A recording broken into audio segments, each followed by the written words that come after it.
எத்தனை இடையூறுகள். நாளைக்கு அண்ணன் சிஎம் ஆகுற வரைக்குமே பெரிய சஸ்பென்ஸாக தான் கொண்டு போவாங்க. அதில் மாற்றம் இல்லை. ஆனால் எவ்வளோ பேச்சு தெரியுங்களா? இந்த பெரிய பெரிய அந்த அரசியல் வல்லுநர்கள்னு சொல்லிட்டு எப்பா சாமி ஒருத்தங்க கூட டிவி கேட்க சப்போர்ட்டாக பேசலைங்க.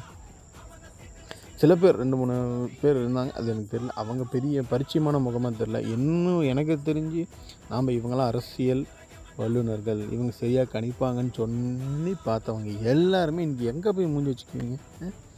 35% தற்குறிகள் ஓட்டு போட்டு டிவிக்காக இன்றைக்கி ஆட்சியில் அமைத்திருக்காங்க. நீங்கள் உங்கள் வேலையை சரியாக பண்ணியிருந்தீங்கன்னா திமுக ஏன் இன்றைக்கி ஆட்சி இழக்கணும், எதிர்க்கட்சியை வைக்கணும்? எல்லாரும் அவங்க வேலையை சரியாக செஞ்சாங்கன்னா இன்க்ளூடிங் டிவிக்கே அரசியலில் சரியாக பயணம் பண்ணலாம். வாழ்த்துக்கள் டிவிக்கே விஜய் அண்ணா.